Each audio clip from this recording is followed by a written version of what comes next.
أعوذ بالله من الشيطان الرجيم بسم الله الرحمن الرحيم الحمد لله الذي هدانا لهذا وما كنا لنهتدي لولا أن هدانا الله لقد جاءت رسل ربنا بالحق والصلاة والسلام على رسول ثقلين محمود رب المشرقين والمغربين جد الحسن والحسين أبي القاسم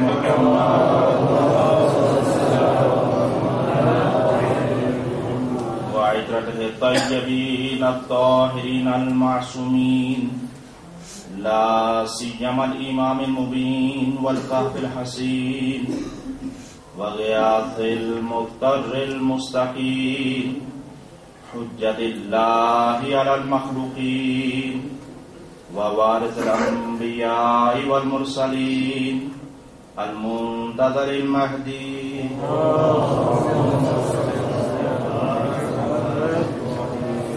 عجل الله تعالى له الفرج ولعنة الله على أعدائهم ومخالفيهم ومنكري فضائلهم ومناقبهم أجمعين أما بعد فقد قال الله سبحانه وتعالى في كتابه المجيد سلام عليه يوم ولد ويوم يموت ويوم يبعث حيا صلوات محمد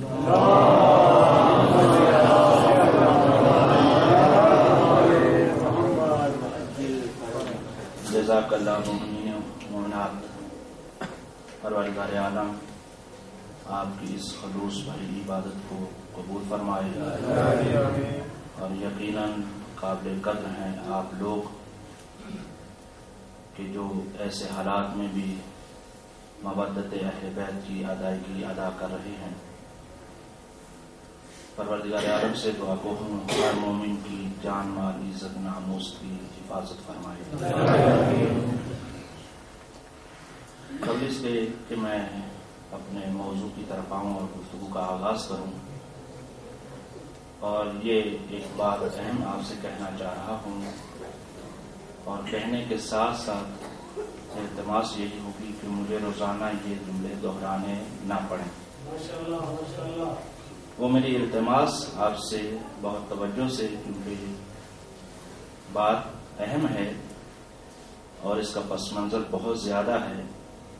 کم سے کم میں نے اسی ایک بات کے اوپر 1 گھنٹہ گفتگو کی تھی، لیکن یہاں پر آپ ماشاءاللہ پڑھے لکھے، سمجھدار اور مودت اہل بیت رکھنے والے، غم حسین کو صحیح طریقے سے منانے والے ہیں. لہذا فقط میں ایک اشارہ کروں گا اور تھوڑی سی بات کر کے آپ کی ذہن کو تمام کروں گا. اور جہاں تک میں سمجھتا ہوں کہ اگر یہ بات ذہنوں میں بیٹھ گئی تو پھر اس کے بعد زندگی میں کسی ذاکر کو یا کسی خطیب کو، مولانا کو مجلس میں یہ کہنے کی ضرورت پیش نہیں آئے گی، کم از کم اس مجمع کو. میں اتنا مقدمہ باندھ کر جو بات کرنے جا رہا ہوں اس کے اوپر غور ضرور کیجیے گا، کیونکہ یہ ایام آزاد ہیں. جب رابطہ، توجہ کیجیے، جب رابطہ خدا اور اہل بیت کے ساتھ ہو تو دنیا کے رابطے توڑ کر بیٹھیں. جب رابطہ، میں پھر دوہرا رہا ہوں تاکہ ذہن نشین ہو جائے بات، جب رابطہ خدا اور اہل بیت کے ساتھ ہو تو دنیا کے رابطے توڑ کر بیٹھیں. میری اس سے مراد یہ ہے کہ آپ اپنے موبائل بند کر دیں، موبائل یا آف کر دیں یا سائلنٹ کر دیں، لیکن بالکل اس میں کوئی کسی بندے کو، فرد میں سبھی کو دیکھ رہا ہوں، کسی بندے کو، تاکہ کیا وجہ ہے اس کی وجہ دیکھیں. میری تقریر مراد نہیں ہے اس سے، میری کوئی حیثیت نہیں، میں ایک طالب علم ہوں. اس سے مراد میری یہ ہے کہ مجلس کا احترام باقی رہے. مجلس کا احترام، جس احترام کی خاطر اتنی بڑی ہم قربانیاں دے رہے ہیں، خدا نہ خواستہ کہیں ہم خود ہی اس احترام کو ہاتھوں سے نہ دے بیٹھیں. تو تو میں نے جو آپ کی خدمت میں عرض کر دیا ہے اس جملے کو انشاءاللہ تعالی دوبارہ دہرانے کی بھی ضرورت پیش نہیں آئے گی.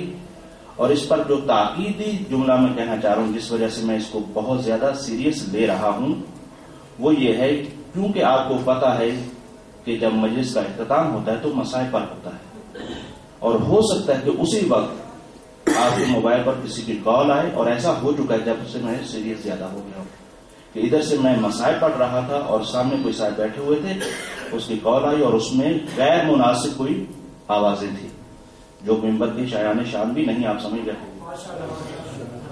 ایک تو سب سے پہلی پہچان تو مومن کی یہی ہے. میں سمجھتا ہوں کہ پہلے کسی زمانے میں پہچاننے کے لیے بہت وقت چاہیے ہوتا تھا. کسی کے ساتھ آپ زندگی کریں سفر کریں کچھ وقت گزاریں تب پتا چلتا تھا کہ یہ شخص کیسا ہے. آج تو بہت میڈیا نے آسان کر دی. آپ سیدھا سے نمبر ملائیے اس کا پتا چلے گا کون ہے کیسا ہے اس کا اخلاق کیسا ہے وہ دیندار ہے دیندار نہیں ہے مذہبی ہے نہیں ہے. تو مومن کو چاہیے کم سے کم پہلے قرآن پاک کی تلاوت لگا لے یا نوحے کے ایام ہیں نوحے لگا لیے جائیں قصیدے کے ایام آتے ہیں قصیدے لگا لیے جائیں. ہمارے پاس تو ماشاء اللہ ایک بہترین ذخیرہ ہے اور ایک سے بڑھ کر ایک آواز ہے جو خدا نے دی ہے عطا کی ہے.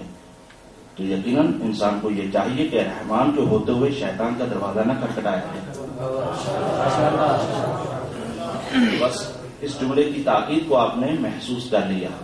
اور پھر جو اس کے بعد میں کہا کرتا ہوں اب 2-3 سال سے میں اس کو زیادہ سے میں نے کہا کہ اس کے بعد بانیان مجلس اب اتنی تمہید سننے کے بعد بھی بانیان مجلس یہ حق رکھتے ہیں کہ اگر کسی کا موبائل اور خصوصیت کے ساتھ جس کی آواز غیر مناسب ہو اس کو اٹھا کر باہر کھڑا کر دیں. یہ اس کی توہین نہیں کیونکہ اس نے توہین عزا کیا ہے کیونکہ اس نے احترام میں عزاداری نہیں رکھا. تو کم سے کم میں سمجھتا ہوں کہ اس کی سزا اتنی تو ہونی چاہیے کہ سارے مومن دیکھیں اور اس کو اٹھا کر باہر بھیج دیں. اور آخرت میں بیوی کا سامنا کیسے کرے گا کہ غم حسین میں اس کا موبائل ایسے بجا یعنی خود کیسا بیوی کا سامنا کرے گا. تو ان چیزوں کو مد نظر رکھیں. کوئی بھی ذاکر پڑھنے والا ہو خطیب پڑھنے والا سبھی ذکر اہل بیت کرتے ہیں سبھی ذاکر ہیں مولا کے. لہذا اس وجہ سے ان چیزوں کو بالکل آپ اپنے ذہنوں میں محفوظ کر لیں. اب جب بھی آئیں آپ اپنے موبائل کیونکہ ضرور آج دور میں مان چکی ہے. میں یہ نہیں کہوں گا کہ آپ نہیں لے کر آئیں. میں اپنے روم میں 12 چھوڑ کر آتا ہوں لیکن آپ کو یہ نہیں کہوں گا کہ آپ چھوڑ کر آئیں. آپ ساتھ لے کر آئیں لیکن اس کو بھولے نہیں. ٹھیک ہے. آپ صلوات پڑھیں محمد.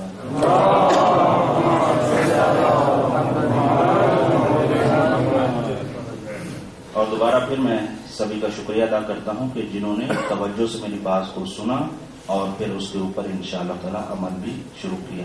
ماشاءاللہ. میرا آپ سے وعدہ اس حوالے سے کہ موضوع گفتگو ہمارا اس عشرہ محرم میں بہت اہم موضوع ہے. اس کو بہت سادہ بھی پڑھا جا سکتا ہے اور بہت مشکل کر کے بھی پڑھا جا سکتا ہے اور اس انداز سے بھی پڑھا جا سکتا ہے کہ کسی کو کچھ سمجھ میں نہ آئے اور جب پوچھا جائے تو یہ کہا جائے کہ بہت اچھا پڑھا. لیکن ایسا بھی پڑھا جا سکتا ہے کہ ہر بچہ سمجھے. ٹھیک ہے.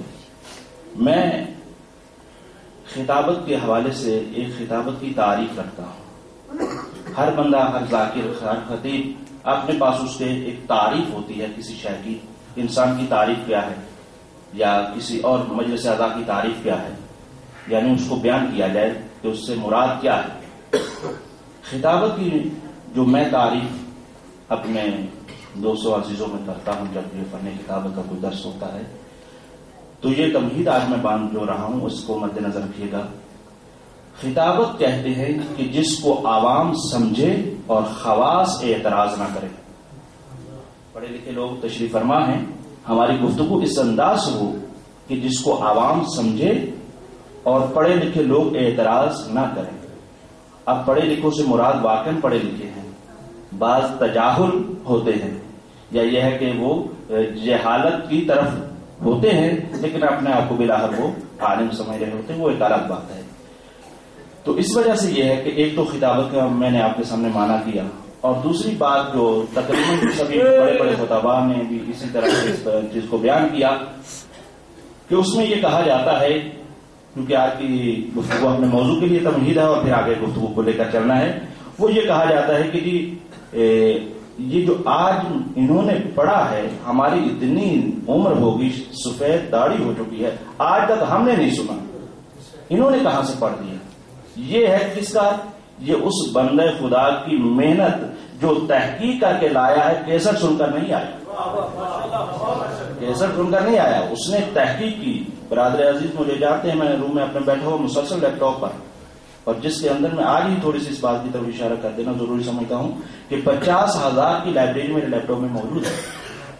آپ اسلامی کوئی بک آپ تصور کریں، میں آپ کو پیش کروں گا، کوئی بھی کتاب، یہ ہے کہ معتبر کتاب ہونی چاہیے، یہ نہیں کہ کسی گوشے کونے میں کسی نے لکھی تو وہ نہیں، عربی میں، فارسی میں، اور اس طرح سے۔ اب یہ ہے کہ اگر کوئی تحقیقی بات آپ کے سامنے آ جائے تو آپ مجھ سے جو حق رکھتے ہیں یقیناً اس کا حوالہ پوچھنے کا حق رکھتے ہیں، اعتراض کرنے کا نہیں۔ آپ کا حق یہ بنتا ہے کہ جو میں بیان کروں آپ مجھ سے پوچھیں کہ آپ نے کہاں سے پڑھا، ہم آپ کو حوالہ دیں۔ اور یہ بات، اور بعض دفعہ یہ بھی مشکلات سامنے آ جاتی ہیں، وہ یہ آ جاتی ہے کہ بلاخر ہمیں یہ ہے کہ میں نے جو تعریف کی ہے خطابت کی، کہ تعریف خطابت کسے کہا جاتا ہے؟ جس کو عوام سمجھے۔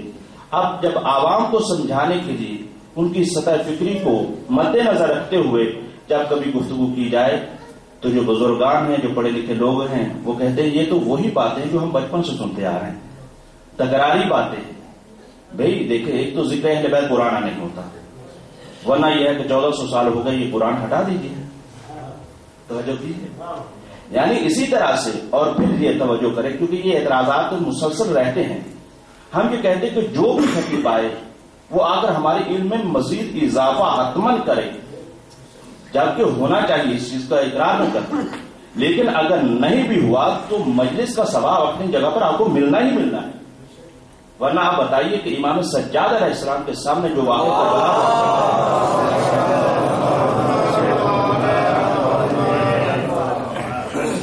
واقعہ کربلا بیان کیا جاتا تھا تو کون سے امام کے علم میں اضافہ کیا جاتا تھا؟ نہیں، یہ ذکر خود مقصود ہے، یعنی خدا چاہتا ہے، اہل بیت چاہتے کہ یہ تذکرہ ہونا چاہیے، چاہے تمہیں پہلے سے معلوم ہی کیوں نہ ہو، یہ تذکرہ خود ایک بذات خود ہی مطلوب ہے۔ لہذا جو یقیناً بزرگان ہیں، میں ان سے معذرت چاہتے ہوئے اگر آپ کو کوئی بات تکراری نظر آتی ہے جو آپ نے پہلے یقیناً سنی ہوئی ہے تو اس کا یہ مطلب نہیں کہ آپ کو اجر نہیں ملے گا۔ اگر آپ نے سنی ہوئی ہے تو وہ تکرار ہو گیا ہے، لیکن یقیناً آپ کو اس کا اجر ملے گا، کیونکہ اس مجلس کی ایک مشکل جو یہی ہوتی ہے سب سے زیادہ، وہ یہ ہے کہ بچوں سے لے کر بوڑھوں تک، بزرگان سب، چھوٹے بڑے، کم پڑھے لکھے، زیادہ پڑھے لکھے، سب لوگ ایک ہی مجلس میں تشریف فرما ہوتے ہیں۔ اس وجہ سے یہ خطیب کی سب کو لے کر چلنا سب سے بڑی مجبوری ہوتی ہے اور ذمہ داری ہوتی ہے۔ لہذا اس وجہ سے یہ ہے کہ بزرگان ہمیں مجھے معاف فرمائیں گے، اور انشاءاللہ تعالی آپ کی خلوص نیت اور تعاون کے ساتھ ہی میں آپ کے سامنے پورا عشرہ محرم کو اسی موضوع کے تحت نبھانے کی بھرپور کوشش کروں گا۔ یہ میرا آپ سے وعدہ ہے، اور کل بھی میں نے عرض کیا کہ کہیں ایسا نہیں ہوگا جو ہم موضوع رکھیں گے دوسرے تیسرے دن موضوع بھول جاتا ہے خطیب۔ ہم نے بڑے بڑوں کے اشرے دیکھے، لیکن پتہ یہی چلا کہ تیسرے چوتھے اشرے مجلس کے بعد پتہ ہی نہیں کہ موضوع رکھا کیا تھا، نہ مجمع کو پتہ نہ خطیب کو پتہ، کہاں کے کہاں پہنچ جاتے ہیں۔ لیکن اب الحمدللہ اس موضوع کو نبھایا جائے گا، لیکن ساتھ ساتھ جو وقت کی ضرورت ہے، جو حالات کے تقاضے ہیں، اس کو بھی آپ کی خدمت میں پیش کیا جائے گا۔ آپ صلوات پڑھ لیں محمد والے۔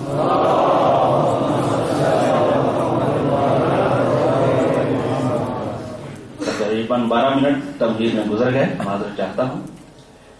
ہمارا موضوع گفتگو آپ کی سماعت کے حوالے ہے، امام حسین علیہ السلام وارث انبیاء ہے۔ یہ ہمارا موضوع گفتگو ہے، اور اسی موضوع کے اوپر ہماری جو عشرہ محرم گفتگو ہونا ہے۔ لیکن ساتھ ساتھ یاد رکھیے کہ ہم نے یہ موضوع رکھا کیوں۔ بلاخر سب سے پہلے کوئی بھی آپ کتاب پڑھتے ہیں اس کا دیباچہ ہوتا ہے، کوئی بھی آپ موضوع سنتے ہیں اس کا ایک عنوان بیان کیا جاتا ہے کہ بلاخر یہ کیوں رکھا گیا۔ ایک تو اس کی اشد ضرورت اس امر کی ہے، کیونکہ خصوصیت کے ساتھ پاکستان کی سرزمین پر اور کوئٹہ کی سرزمین پر اس امر کی ضرورت ہے، کیونکہ خود اپنوں کو بھی سمجھانا ضروری ہے کہ جن کے دل ٹھنڈے پڑتے چلے جا رہے ہیں، توجہ تو ہے نا، جبکہ دشمن بازور ہوتا جا رہا ہے، قوت پکڑتا جا رہا ہے۔ تو میری آپ سے یہی التماس ہے کہ آپ ظاہری نتائج پر توجہ نہ کریں، حقیقت کی طرف نہ توجہ ہونی چاہیے کہ تعداد کیا ہے اور قوت کے اعتبار سے، بلکہ ہماری اور آپ کی توجہ جو ہونی چاہیے وہ یہ ہے کہ حق کیا ہے. سمجھ میں آ رہا ہے؟ یعنی حق کیا ہے، حق کو پہچانا جائے. ورنہ اگر تعداد کے اعتبار سے دیکھا جائے تو کربلا کے مارکے کو آپ کس کھاتے میں ڈالیں گے کہ ادھر 72 ہے اور ادھر کم سے کم جو تعداد لکھی گی، کم سے کم وہ لاکھوں والی اپنے جگہ پر، کم سے کم جو تعداد ہے وہ 23,000 ہے. تو کیا 23,000 72 کے مقابلے میں کم ہے؟ بہت بڑی تعداد ہے. لیکن اس کے باوجود یہ 72 ایسے جگمگائے، یہ 72 ایسے جگمگائے کہ قیامت تک ان کی روشنائی ہم تک پہنچ رہی ہے. تو یہ زندگی چند مہینوں کی، چند سالوں کی تو ہے، یہ زندگی بلاخر ختم ہونا ہی ہے. اگر کسی کو نہیں یقین تو اپنے آباء و اجداد کو دکھائیں. سب سے بڑی حقیقت کا نام جس کا کسی کو انکار نہیں ہے، ہو سکتا ہے خدا کا کوئی انکار کر دے، لیکن موت تو ایک ایسی حقیقت ہے جس کا کسی کو انکار ہی نہیں ہے. تو جب موت تو آنا ہی ہے، بستر پر بھی آنا ہے، اور اس انداز میں بھی موت کو آنا ہے کہ ادھر سے موت آئے اور ادھر سے جناب فاطمہ تو زہرا ہے. صلی علی محمد. اور ادھر سے علی مرتضی آئے. اور جب انسان شہادت کی منزل پر فائز ہوتا ہے تو یہ اس لشکر میں شامل ہو جاتا ہے جس کا سپہ سالار حسین ہے. لہذا اپنے آپ کو یقیناً اس بات کی طرف توجہ کرنی چاہیے اور باقی مومنین کو، کیونکہ یہ علاقہ بہت بڑی تعداد کا علاقہ ہے، اپنے وجود کو ظاہر کرنے کے دن ہیں. تو اس وجہ سے یہ ہے کہ جہاں تک ممکن ہو ضرور اس چیز کی طرف توجہ دلائی جائے، اور ہونی چاہیے کہ ہم ظاہری تعداد پر اور طاقت پر نہیں جاتے. ہم یہ دیکھتے ہیں کہ اگر حق ہے تو چاہے اکیلا ہی کیوں نہ ہو، اور اگر حق نہیں ہے تو چاہے ہزاروں ہی کیوں نہ ہو چھوڑ دیں. اور اس کی مثال دیکھنا چاہتے ہو تو انشاءاللہ تعالی میں مسائل میں ذکر کروں گا، لیکن اس کی مثال اگر دیکھنا چاہتے ہو تو بر ہے کہ ادھر 72 ہیں اور ادھر ہزاروں کی تعداد اور لاکھوں کی تعداد ہے، لیکن اس کو چھوڑ کر اس طرف آ رہا ہے. کیوں آ رہا ہے؟ حق ہے. تو بس ہم نے اس قوت کو اپنے دلوں کے اندر کم نہیں ہونے دینا. الحمدللہ ہے، لیکن اس قوت کو کم نہیں ہونے دینا. اور آئے دن اعتراضات ہوتے رہتے ہیں، اور مختلف اعتراضات مجھے بتایا گیا کہ اخبارات میں کوئی وقت ایسا نہیں ہے اور کوئی اخبار ایسا نہیں ہے کہ جس دن ہمارے اوپر کوئی اعتراض نہ کیا جائے، اور ہمارے اہل بیت علیہ السلام کے تذکرے کو اصل کیا ہی نہیں جاتا. تو ہم ان سے یہ بتانا چاہتے ہیں، میڈیا کو بھی یہ بتانا چاہتے ہیں کہ جن کو ہم مانتے ہیں، توجہ کیجیے گا، جن کو ہم مانتے ہیں وہ میڈیا کے محتاج ہیں ہی نہیں. وہ اس چیز کے محتاج ہیں ہی نہیں. میں جب مجلس پڑھتا رہا تھا، مجلس پڑھتے پڑھتے انہوں نے بات کر رکھی تھی باوڑا والوں سے کہ لائٹ نہیں جانی چاہیے، لیکن چلی گئی. مجمع پریشان ہوا، خطیب پر کیا ہے کہ بانی مجلس پریشان ہوا، لیکن میں نے پلٹ کر ان کو ایک ہی جملہ کہا. میں نے کہا تم کیا سمجھتے ہو کہ ذکر علی محتاج ہے بجلی کا، لائٹ کا؟ اگر آپ اس چیز کو سمجھتے اس انداز سے، یہ تو ابھی کچھ لوگ بیٹھے ہوئے ہیں، لیکن ہم نے تو یہ دیکھا کہ کوئی بجلی کا اہتمام نہیں تھا، کوئی اسپیکر کا انتظام نہیں تھا، لیکن 1,24,000 کا جب مجمع تھا اور ادھر سے میرے مولا کے لیے رسول فرمانے والے کیا تھے؟ من قلت مولا ہوں فہذا علی المولا. جب یہ میرے مولا نے فرمایا تو فقط وہاں پر بیٹھنے والوں نے نہیں سنا تھا، آج تک وہ آواز ہمارے کانوں میں گونج رہی.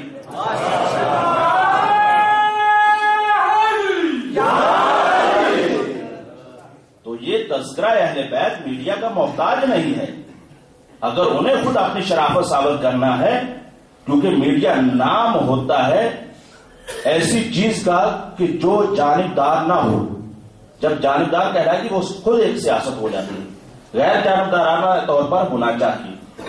تو اس اعتبار سے یہ ہے کہ یہ شیعہ یعنی حیدر کرار اس چیز کے محتاج نہیں ہے کہ آپ کل اخبار میں کیا دینے والے ہیں اور آپ ٹی وی پر کیا دینے والے ہیں. نہیں، یہ خود تذکرہ اہل بیت ایک حقیقت ہے، اور حقیقت کسی چیز کی محتاج نہیں ہوتی ہے.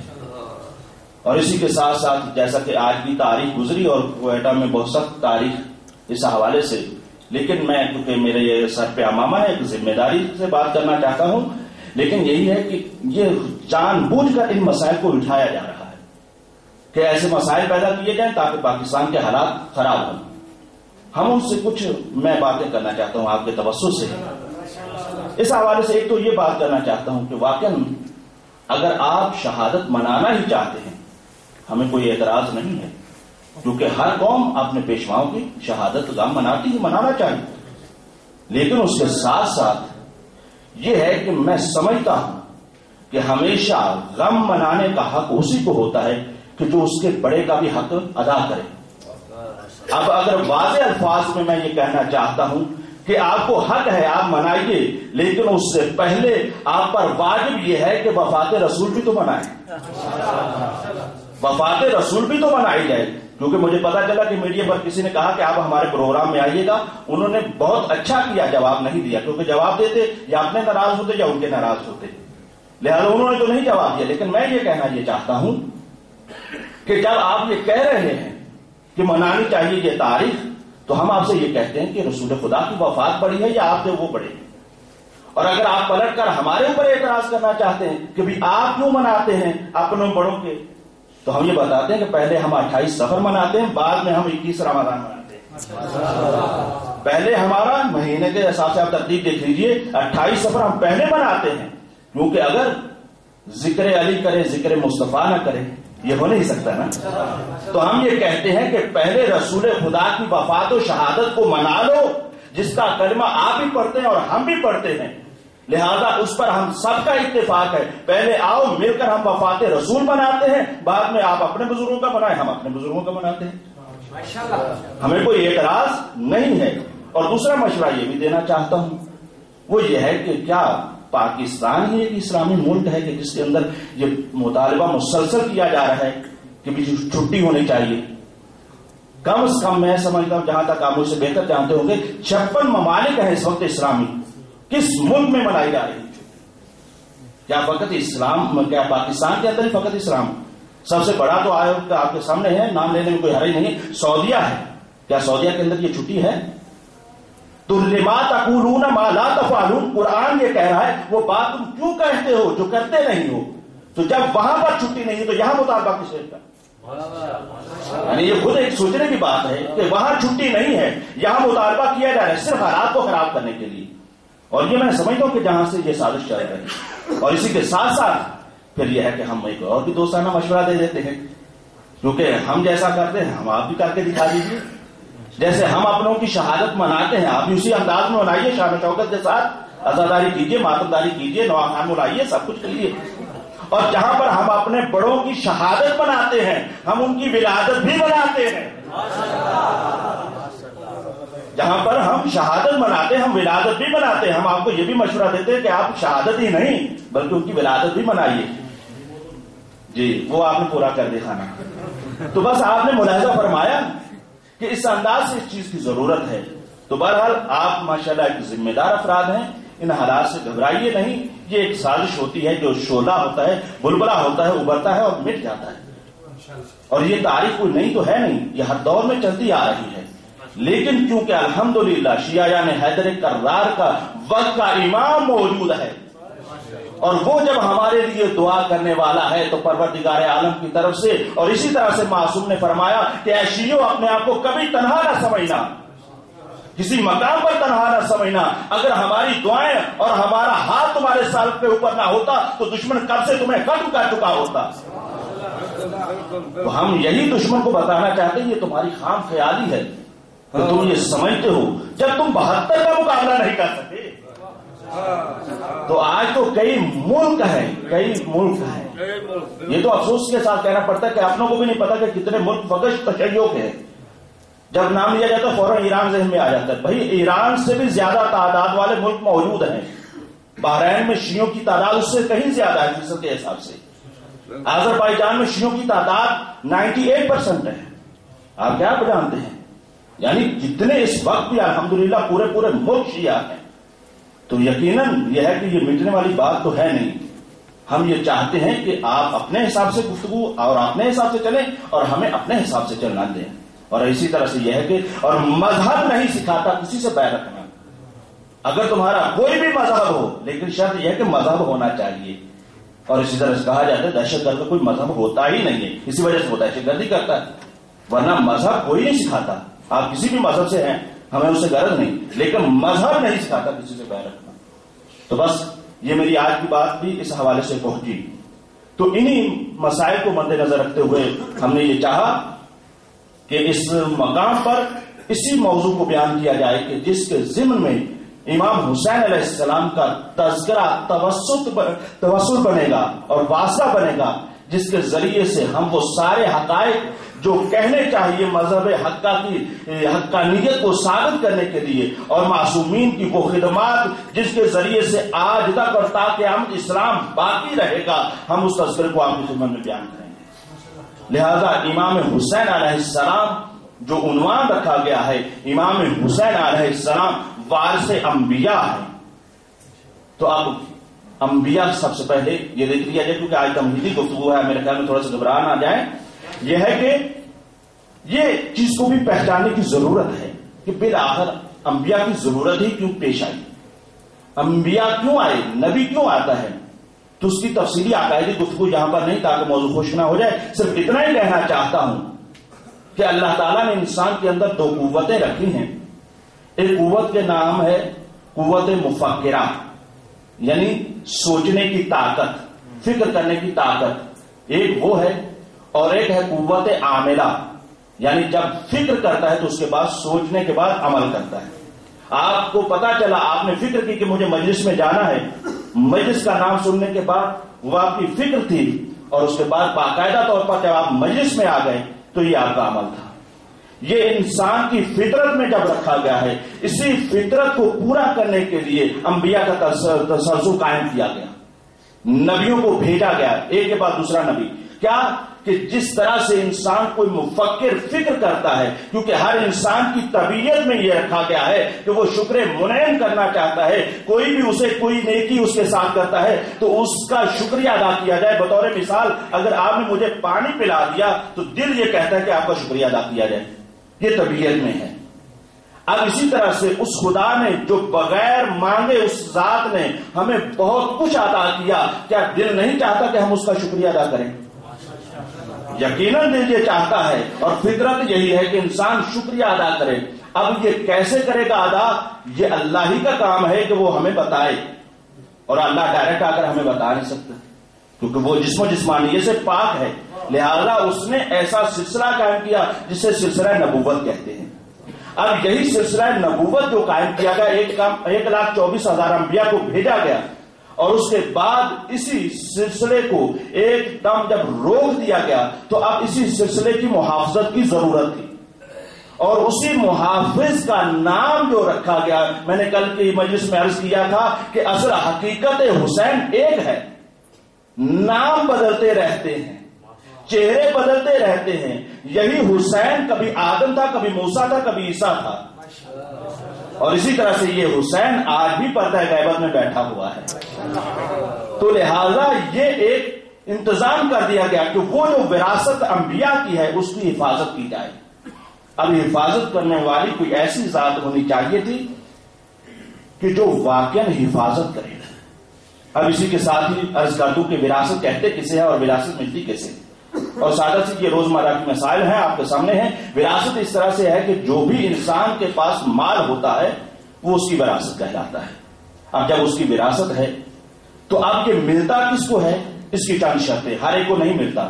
اگر خدا نخواستہ ہمسائے میں کوئی اسی کا انتقال ہو جائے تو دوسرے کو نہیں ملے گا جب تک وہ شرائط نہ پائی جائیں. پہلی اس کی شرط یہ ہے کہ وارث اور مورث کے درمیان کوئی گہرا تعلق، ایسا رشتہ ہونا چاہیے کہ جس کے ذریعے سے وراثت ملے گی. اگر کوئی رشتہ نہیں ہے تو وراثت نہیں ملتی. دوسرا یہ ہے کہ مرنے والا کچھ چھوڑ کر بھی جائے. اگر وہ کچھ نہیں چھوڑ کر گیا تو کچھ ملنے والا ہی نہیں وارث کو. اور تیسری چیز جو ہے وہ یہ ہے کہ اسلامی قوانین کے مطابق وہ یہ ہے کہ جو وارث بننے والا ہے وہ یہ ہے کہ مسلمان ہو. ایسا نہیں کہ مرنے والا مسلمان تھا اور وارث بننے والا اسلام سے خارج ہو چکا ہے، لہذا وہاں پر اس کو وراثت نہیں ملے گی. یہ اسلامی قوانین ہے. چوتھا یہ ہے کہ جس کو وارث بننا ہے وہ عقل سلیم بھی رکھتا ہو، یعنی وہ مجنون نہ ہو، پاگل نہ ہو، اور اسی طرح سے بچہ بھی نہ ہو. اگر وہ بچہ ہوگا یا مجنون ہوگا اس کو بھی وراثت نہیں ملے گی. مالک وہ ہے لیکن حق تصرف نہیں رکھتا. اب یہ مادی وراثت کا تذکرہ تھا، لیکن جب مادی سے ہٹ کر مانوی وراثت میں آتے ہیں تو وہاں پر بھی یہ تعلقات کا ہونا ضروری ہے، اور وہاں پر مانوی تعلق ہونا ضروری ہے. یہ ظاہری رشتہ ہونا کافی نہیں ہے بلکہ مانوی تعلق ہونا چاہیے. اسی وجہ سے امام حسین علیہ السلام کا حضرت عیسیٰ علیہ السلام کے ساتھ جب وارث انبیاء کے حوالے سے گفتگو آتی ہے اور زیارت وارثہ میں آپ کیا پڑھتے ہیں؟ السلام علیکہ یا وارث عیسیٰ روح اللہ، اے حضرت عیسیٰ علیہ السلام کے وارث. اور آپ سبھی جانتے ہیں کہ حضرت عیسیٰ علیہ السلام کے ساتھ ظاہری طور پر خونی کوئی تعلق نہیں ہے کیونکہ وہ دوسری نسل سے آئے ہیں اور یہ دوسری نسل سے آئے ہیں، لہذا ظاہری طور پر ختم ہے ظاہری رشتہ. لیکن اس کے باوجود وہ وارث ہیں حسین حضرت عیسیٰ علیہ السلام کے. تو پتہ یہ چلا جو مانوی وراثت ہوتی ہے اس میں مانوی تعلق ہونا چاہیے، بس اسی کو سمجھنے کی ضرورت ہے. وہ تعلق کیا ہے، وہ رابطہ کیا ہے، تب جا کر ہمیں. اور اسی طرح سے وراثت ہے کیا، یعنی انبیاء کیا چھوڑ کر گئے، تو ان کی وراثت کو کئی طریقوں سے بیان کیا گیا ہے. ان میں سے ہدایت ہے، علم ہے، فکر ہے، اور اسی طرح سے اور بھی بہت ساری چیزیں ہیں جو بیان انشاءاللہ تعالی آئندہ آنے والی گفتگو میں کی جائیں گی. لیکن ہمیں اس اعتبار سے دیکھنا ہے کہ حسینیت جو وارث انبیاء ہے، یعنی وہ خود حسین، یہ خود کیا ہے، اس اعتبار سے ہم اگر پہچان لیں گے تو یقیناً ہم اس طرح سمجھنے کے لیے مکمل طور پر آمادہ ہو جائیں گے.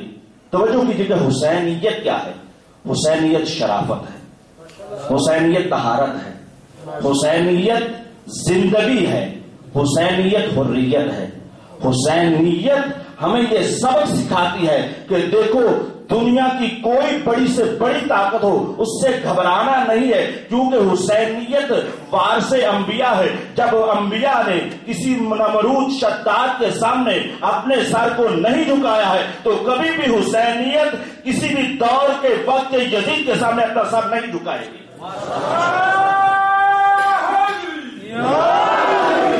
جزاک اللہ. تو یہ ہمارا پیغام ہے، ہر دور میں رہا ہے اور ابھی ہے اور انشاءاللہ رہے گا، کیونکہ دونوں کی حقیقت جدا ہے، دونوں کی ماہیت ہی جدا ہے. تو بس آپ نے ملاحظہ کر لیا. اب دیکھنا یہ ہے کہ وراثت، اور اسی طرح سے تذکرہ مزید اس پر چلتا رہے گا، لیکن میں باقاعدہ اب آغاز اس حوالے سے کرنا جا رہا ہوں. اسی کے ساتھ ساتھ ہمیں سہارا لینا پڑے گا. ایک دفعہ یہ ہے کہ ہم کسی کو سلام پیش کرتے ہیں تو اپنے مزاج میں سلام پیش کرتے ہیں، ہم جو فکر کرتے ہیں اپنے حساب سے کرتے ہیں. لیکن آؤ ہم سب مل کر معصوم کی بارگاہ میں چلتے ہیں اور یہ کہنا چاہتے ہیں کہ حسین علیہ السلام جو دین اسلام کو بچانے والے ہیں، جس نے ہمارے لیے شریعت کو محفوظ کر دیا ہے، ہم ان کو سلام پیش کرنا چاہتے ہیں. مولا آقا آپ ہی بتائیے کہ سلام کیسے پیش کیا جائے. تو ایک مرتبہ آواز امام جعفر صادق علیہ السلام،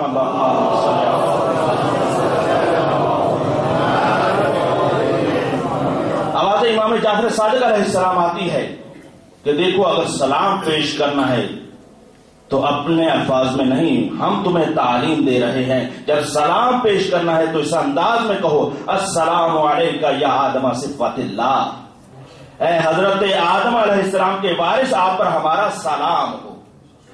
اس انداز سے سلام پیش کرنا ہے. اب یہاں سے بات گفتگو کا آغاز ہو رہا ہے. ہمیں پہچاننا ہوگا کہ آدم علیہ السلام ہے کون، تب جا کر سمجھ میں آئے گا کہ اس کی وراثت کیا تھی. پہلے اس شخصیت کو پہچانا جائے کہ جس کی وراثت ہے. تو حضرت آدم علیہ السلام ہے کون؟ تو قرآن نے آواز دی وَإِذْ قَالَ رَبُّكَ لِلْمَلَائِكَةِ إِنِّي جَاعِلُكَ لِلنَّاسِ إِمَامًا. یاد کرو اس وقت کو کہ جب اللہ تعالیٰ نے فرشتوں سے یہ کہا، کسی اور سے نہیں، فرشتوں سے یہ کہا کہ میں زمین میں خلیفہ بنانے والا ہوں. کون بنانے والا ہے؟ اللہ بنانے والا. انی جاعل فی الارض خلیفہ، میں بنانے والا ہوں. یہ خود ایک بہت بڑی گہرائی کی بات ہے. بنانا اور ہے، چھوڑنا اور ہے. یعنی یہاں پر آپ نے دیکھا کہ اللہ تعالیٰ کی طرف سے حکم یہ آ رہا ہے.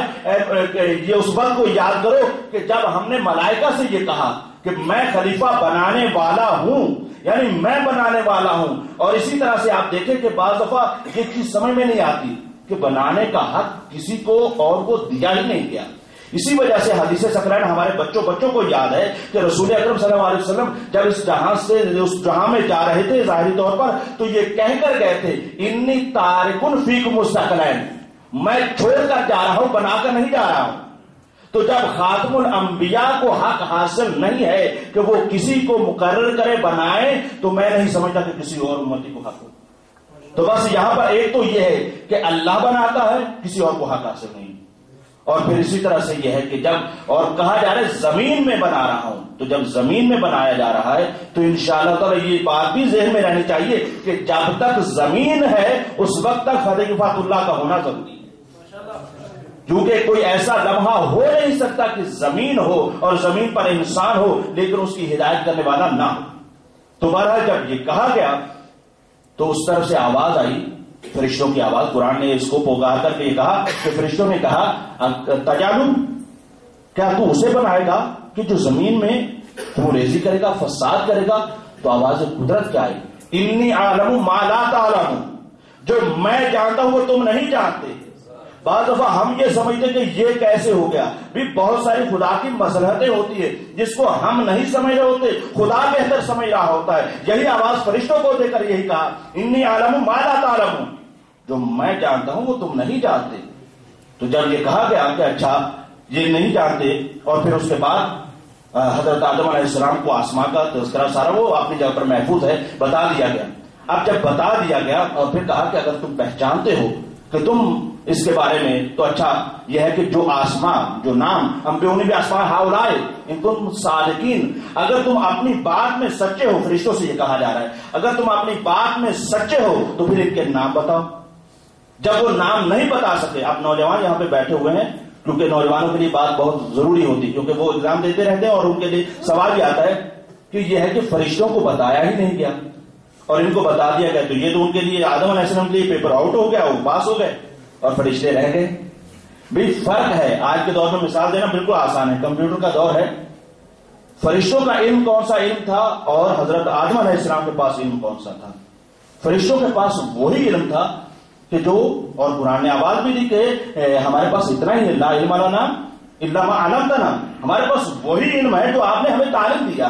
اسی وجہ سے یہ ہے کہ جب حضرت جبرائیل علیہ السلام کو خلق کیا اور اللہ نے پوچھا کہ من انت و انا، میں کون ہوں اور تم کون ہو، اور اس میں اوپر رکھ کر کہتے ہیں انا انا و انت انت، جہاں سے یہ محاورہ شروع ہو گیا میں تو شروع ہو گئی، یعنی یہ محاورہ اسی انداز سے بنایا گیا۔ جب یہ کہا گیا کیونکہ اس کے پاس صرف اور اتنا ہی محدود علم تھا جتنا اس کو دے دیا گیا، لیکن ایک آواز غیب سے آئی تھی اور آواز کو تاریخ نے یہی لکھا، روایات میں یہی ملتا ہے کہ ایک مرتبہ حضرت علی علیہ السلام نے فرمایا کہ اے جبرائیل یہ کہہ دو انت رب الجلیل وانا عبد الذلیل، یعنی جبرائیل۔ تو اب آپ نے ملاحظہ فرمایا کہ اس انداز سے فرشتوں کا علم محدود ہوتا ہے، اس کو ایسی ذات اس کے علم میں اضافہ کرتی ہے کہ جس کو اللہ تعالیٰ نے یہ قدرت دی ہوتی ہے کہ اس سے وہ علم کو اضافہ کرتا چلا جائے۔ تو بس آپ نے یہ ملاحظہ فرما لیا کہ حضرت آدم علیہ السلام کا جب تذکرہ ہوتا ہے تو اس میں حضرت آدم علیہ السلام کے پاس جو علم تھا وہ علم بڑھنے والا تھا، اور جو فرشتوں کے پاس علم تھا وہ اتنا ہی تھا، الا ما علمتنا، بس جتنا ہم نے دے دی بس اتنا ہی کافی ہے، والسلام۔ بس اس کے بعد یہ جب فرق آیا تو بس آپ کی گفتگو میں آج یہاں پر روک دوں گا، لیکن یہاں پر یہ دیکھنا یہ ہے کہ اب ہماری گفتگو اس موڑ پر پہنچ رہی ہے کہ حضرت آدم علیہ السلام جو فرشتوں سے افضل پڑھ رہے ہیں، اور پھر وہ ملائکہ کا سجدہ اور ساری باتیں اپنے بات پر ہے کیونکہ وہ موضوع سے بہت دور چلا جاؤں گا، لیکن صرف اتنا ہی کہنا چاہتا ہوں کہ جب افضلیت جو ثابت ہوئی ہے فرشتوں سے، اس کی وجہ کیا تھی؟ وہ صرف اور صرف علم تھا۔ علم میں آدم علیہ السلام کی وجہ سے فرشتوں سے یہ افضل قرار پائے، کیونکہ حضرت آدم علیہ السلام کے پاس علم بڑھنے والا تھا اور فرشتوں کے پاس علم محدود تھا۔ اب اسی علم کی وجہ سے حضرت آدم علیہ السلام فرشتوں سے جب افضل ہو گئے تو اب ہمیں پہچاننا ہوگا کہ علم کی حقیقت کیا ہے، علم کسے کہتے ہیں۔ اب اس کے چونکہ حضرت آدم علیہ السلام کی وراثت جو کہلائے گی وہ وراثت ایک عام چیز نہیں ہے، کیونکہ یہ وراثت خود علم ہے۔ جو حضرت آدم علیہ السلام کے پاس جو وراثت میں چیز بعد میں آنے والی ہے وہ وراثت علم ہے، لیکن پہچاننا یہ ہے کہ علم کی حقیقت کیا ہے، علم کسے کہتے ہیں۔ اب محسوس انشاءاللہ تعالیٰ آپ ہوں گے، علم جسے کہا جاتا ہے، علم اسے کہتے ہیں کہ جو روشنی ہو، علم کہا جاتا ہے جو ملکوں کی ترقی ہو، علم اسے کہا جا رہا ہے جس سے شہروں کے اندر روشنائی ہو، علم اسے کہا جاتا ہے جو سمندر کے اندر لوگوں کی رہنمائی کرے، علم اسے کہا جاتا ہے جس میں انسان جا کر ہاسپٹل میں اپنا علاج کروا سکے، علم اسے کہا جا سکتا ہے کہ مشرق میں بیٹھ کر مغرب تک اپنی آواز کو ہوا کے دوش پر سوار کر کے پہنچا دے، اسے علم کہا جاتا ہے۔ علم یعنی ایسا قدرت کا کرشمہ ہے کہ جس کے نتیجے میں پوری کائنات اس کی غلام نظر آتی ہے۔ آپ کے مزاج کو مد نظر رکھتے ہوئے بس یہ جملہ آپ کی خدمت میں عرض کرنا چاہتا ہوں، علم کسے کہتے ہیں؟ علم اسے کہتے ہیں کہ اگر خاموش رہے تو قرآن کہلاتا ہے، اگر بول اٹھے تو اہل بیت کہلاتا ہے۔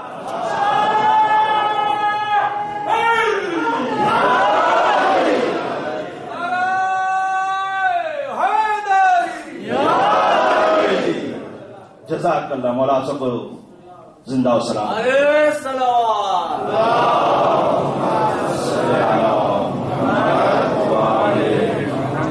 یہ ہے علم کہ اگر خاموش رہے تو قرآن کہلاتا ہے۔ قرآن صامت قرآن ناطق تو جانتے ہیں نا، تو اس کا پس منظر یہی ہے۔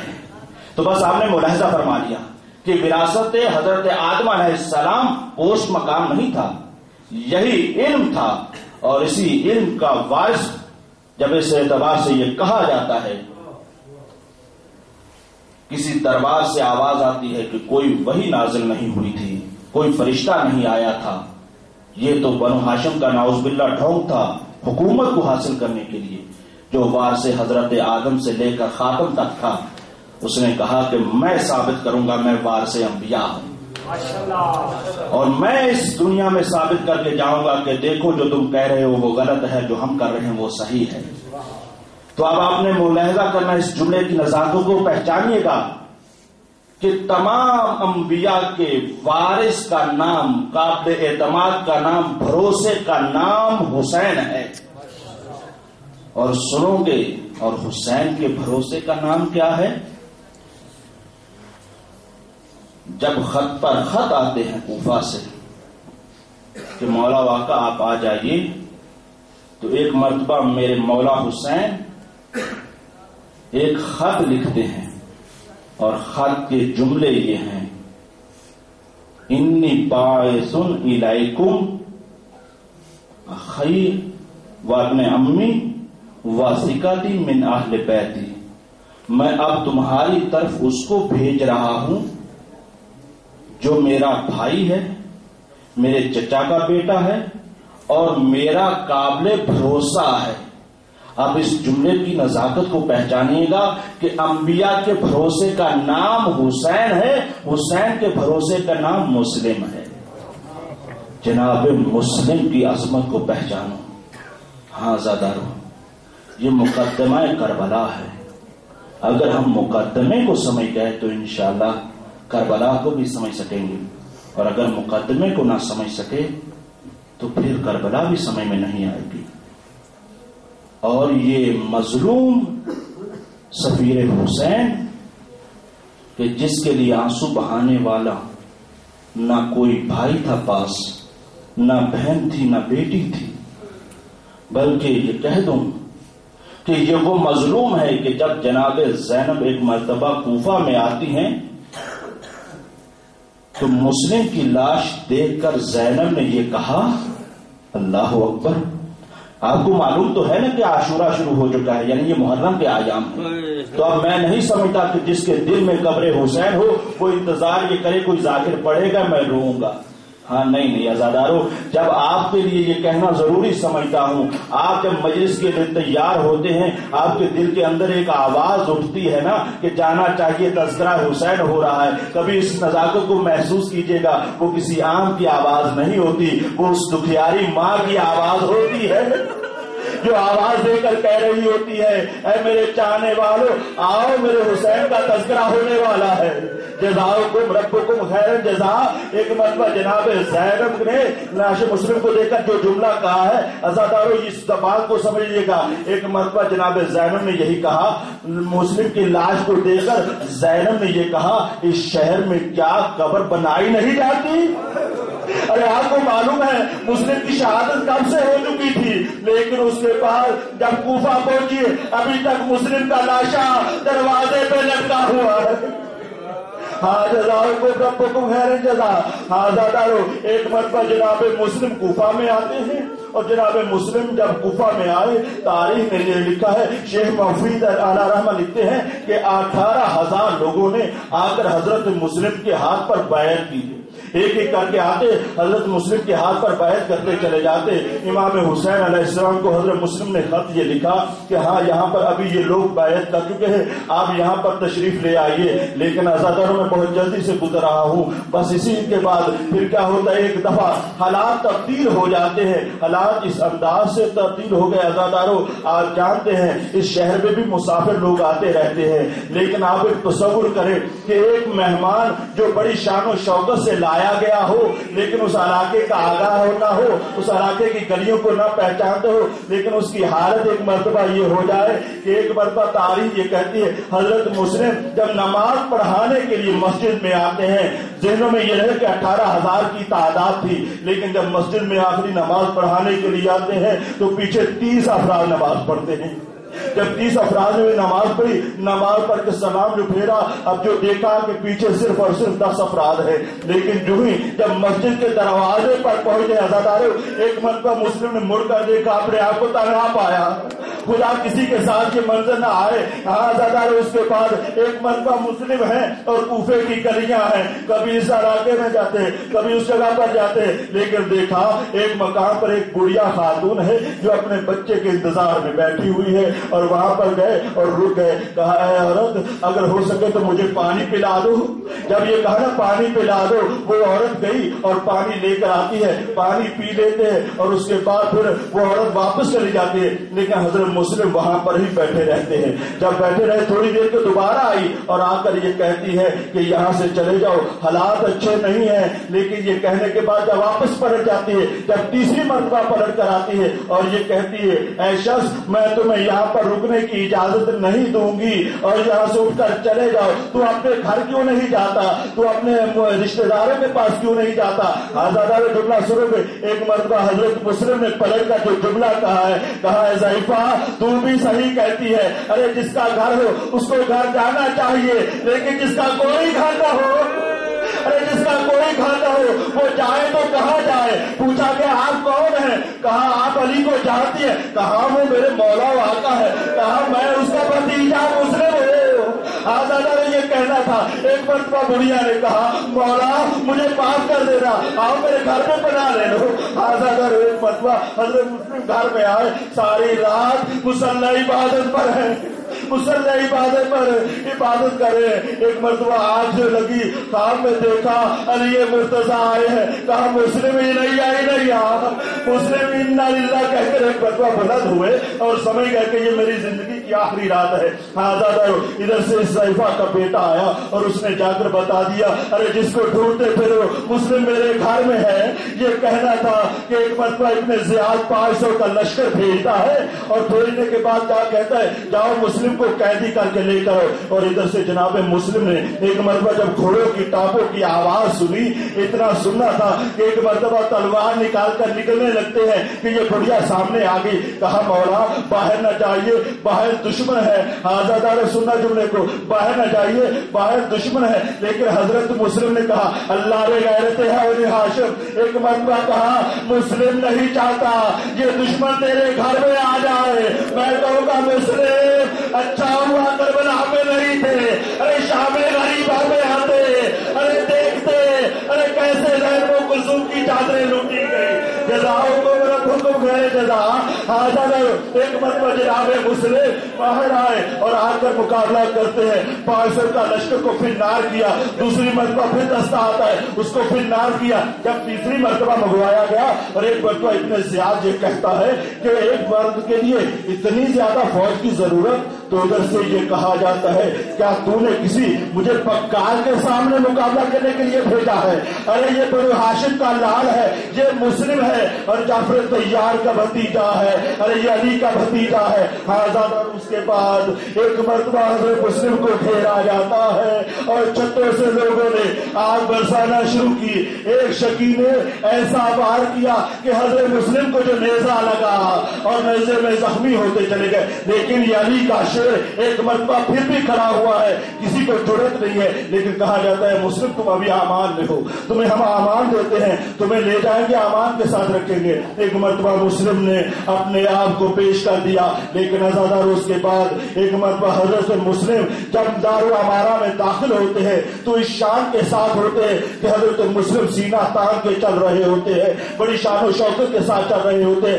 یہ شیعہ حیدر کرار اس مسلم کے ماننے والے ہیں۔ ازادار حضرت مسلم ایک مرتبہ جب سینہ تان کے چل رہے ہوتے ہیں، میں کہوں گا یہ کسی سے گھبراتے نہیں، لیکن اگر بڑھ کر کسی نے یہ اعتراض کر دیا کہ آپ تو حضرت مسلم کے بارے میں یہ کہہ رہے ہیں لیکن سید سجاد کے بارے میں آپ کیا کہیں گے؟ تاریخ تو یہ کہتی ہے کہ گردے جھکا جھکا کے چل رہے تھے، تو میرا جواب یہی آئے گا، فرق ہے مسلم میں اور سید سجاد میں۔ جب سید سجاد نظر اٹھاتے تھے تو سامنے پھپھی کا سر نکالے لگاتا تھا، پھپھی کا سر نکالے نظریں جھکا دیتے تھے۔ اس کے بعد ایک مرتبہ کسی نے کہا اے مسلم کیا تو سلام نہیں کرے گا، کیا امیر کو سلام نہیں کرے گا؟ حضرت مسلم نے انگڑائی دے کر کہا ایسا نہیں امیر، میرا کوئی امیر نہیں ہے، امیری حسین، ارے میرا امیر حسین ہے، ارے میرا امیر حسین ہے، وہ نعمت امیر، بہت اچھا امیر ہے، مجھے اس سے بڑھ کر کوئی امیر نظر ہی نہیں آتا۔ ایک مرتبہ ابن زیاد کہتا ہے سلام کرو یا نہ کرو تمہیں قتل کر دیا جائے گا۔ بس اس کے بعد حکم ہوتا ہے جناب مسلم کو دارالعمارہ کی چھت پر لایا جاتا ہے۔ آزادارو ایک مرتبہ ظالم کی جو تلوار چلی سر قلم ہوا، لیکن آزادارو ادھر سے امام حسین آپ کو معلوم ہے مکہ سے چل چکے ہیں۔ ایک مقام پر جو پہنچے دیکھا کہ دو لوگ آ رہے ہیں، کہا جاؤ ان کو بلا کر لاؤ، یہ لگ رہا ہے کوفے سے آ رہے ہیں، میرے مسلم کی کوئی خبر تو ہوگی نا ان کو۔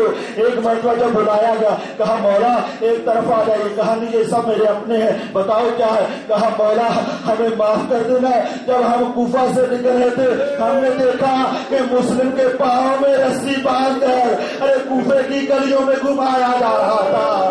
ایک مرتبہ کہا کہ جاؤ مسلم کی بچی کو لے کر آؤ، جزاؤ کو رب کو خیر جزا۔ ایک مرتبہ مسلم کی بیٹی حمیدہ کو لایا جاتا ہے، میرے مولا واقعہ نے حمیدہ کو اپنے جانوں پہ بٹھایا اور شفقت کا ہاتھ سر پہ رکھا اور کہا میری بیٹی آج سے میں تیرا بابا ہوں، لیکن میں ہاتھ جوڑ کے کہوں گا مولا کاش اس عمل سے پہلے سکینہ کو ہٹا دیا ہوتا۔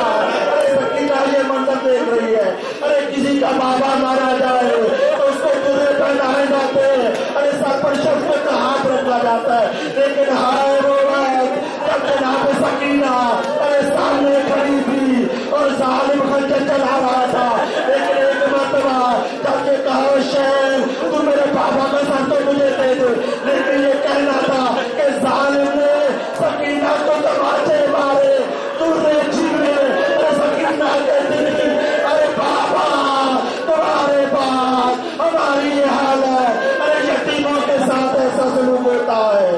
قرآن تو کہتا ہے یتیموں کے ساتھ سب سے پیش آؤ، یتیموں پر ظلم نہ کرو۔ ارے ہائے سکینہ، ہائے مسلم، ہائے حسین۔